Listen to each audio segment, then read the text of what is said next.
그만둬. 세갈 그만둬. 너는 분명 죽었어. 내가 잘못했어.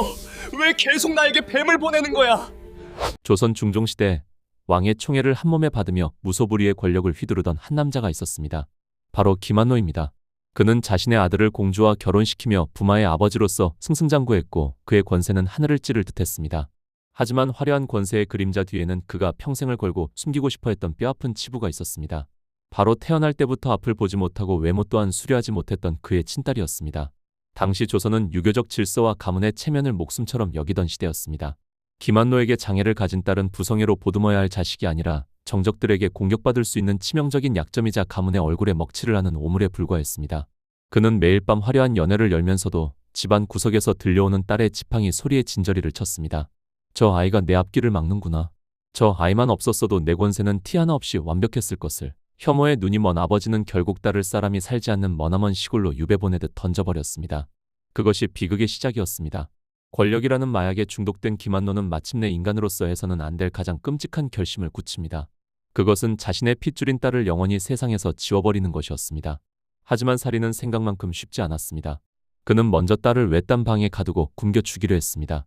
며칠 동안 물 한 모금 주지 않은 채 죽기만을 기다렸으나 아버지, 배가 너무 고파요. 제발 밥 한 술만 주세요. 라고 울부짖는 딸의 처절한 애원이 담장을 넘어 마을 사람들의 귀에 들어가고 말았습니다. 소문이 퍼질까 두려워진 김한노는 첫 번째 계획을 포기하고 직접 칼을 들었습니다. 하지만 싸늘하게 식어가는 딸의 시신에 남을 날카로운 칼자국이 타살의 증거가 될까봐 또다시 주저했습니다. 흔적이 남아서는 안 된다. 누가 봐도 사고로 보여야만 한다. 그는 어둠 속에서 번뜩이는 눈으로 완벽한 범죄를 꿈꾸었습니다. 자식을 죽이는 데에도 그는 치밀하고 냉혹한 정치가에 머리를 굴렸습니다. 교활한 김한노는 마침내 세상에서 가장 소름 끼치는 살인 도구를 선택합니다. 그것은 바로 독사였습니다. 그는 커다란 장독 하나를 준비해 굶주린 독사들을 가득 집어넣고 뚜껑을 덮었습니다. 그리고 며칠 동안 장독을 자극해 뱀들의 분노를 극도로 끌어올렸습니다. 장독 안에서는 뱀들이 서로를 물어뜯으며 내뿜는 도끼가 가득 찼고 뱀들은 무엇이든 닿기만 하면 물어뜯을 준비가 되어 있었습니다. 어느 무더운 여름날 김한노는 딸에게 이 장독을 보양식이라 속여보냈습니다. 아무것도 모른 채 아버지가 보낸 선물을 기다리던 눈먼 딸은 아버지가 자신을 다시 사랑해주는 줄 알고 기뻐하며 장독을 열었습니다. 아버지, 드디어 저를 용서하신 건가요? 그 순간 칠흑 같은 어둠 속에서 굶주린 독사들이 딸의 여린 살점을 무참히 물어뜯기 시작했습니다.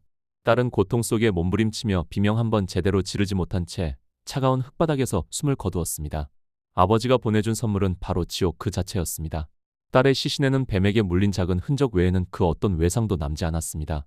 김한노는 사람들에게 내 불쌍한 딸이 밤에 변소를 가다가 뱀에 물려 죽었소 라며 거짓 눈물을 흘렸고 가문의 수치를 지웠다며 속으로 쾌재를 불렀습니다. 하지만 자식을 죽이고 지키려 했던 그 권력은 모래성처럼 허무했습니다. 1537년 그의 탐욕과 악행은 결국 중종의 신뢰를 잃게 만들었고 그는 대역죄인으로 몰려 사약을 받게 됩니다. 사약을 앞에 둔 김한노의 눈에는 믿을 수 없는 광경이 펼쳐졌습니다. 방 안가득 녹색 빛을 내는 거대한 독사들이 벽을 타고 내려와 그의 온몸을 조이기 시작했고 눈이 먼 딸이 피눈물을 흘리며 그에게 다가왔습니다. 아버지, 제가 얼마나 고통스러웠지 아세요?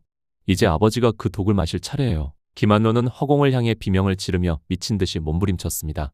저리 가라. 내 딸이 아니다. 뱀들이 나를 문다. 그는 사약을 마시기도 전에 이미 자신이 만든 지옥 속에서 처절하게 파멸하고 있었습니다. 자식을 죽여서라도 지키고 싶었던 그 거대한 권력도 결국 한 사발의 사약과 처절한 환각 속에서 덧없이 무너져 내렸습니다. 김한노의 이야기는 단순한 옛날 이야기가 아닙니다. 기록된 역사보다 더 무서운 것이 사람들의 기억이며 천륜을 저버린 탐욕의 끝은 결국 자기 자신을 집어삼키는 지옥이 된다는 사실을 오늘날 우리에게 준엄하게 꾸짖고 있습니다.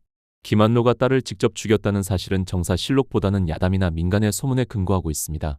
하지만 백성들이 왜 이런 끔찍한 이야기를 지어내어 500년 동안 전해왔을까요? 그것은 기록된 역사 너머에 존재하는 인간다움에 대한 갈망 때문일 것입니다. 권력을 위해 자식까지 버리는 비정한 지도자에 대한 백성들의 엄중한 심판이었던 셈입니다. 여러분은 이 비극적인 결말을 보며 무엇을 느끼셨습니까?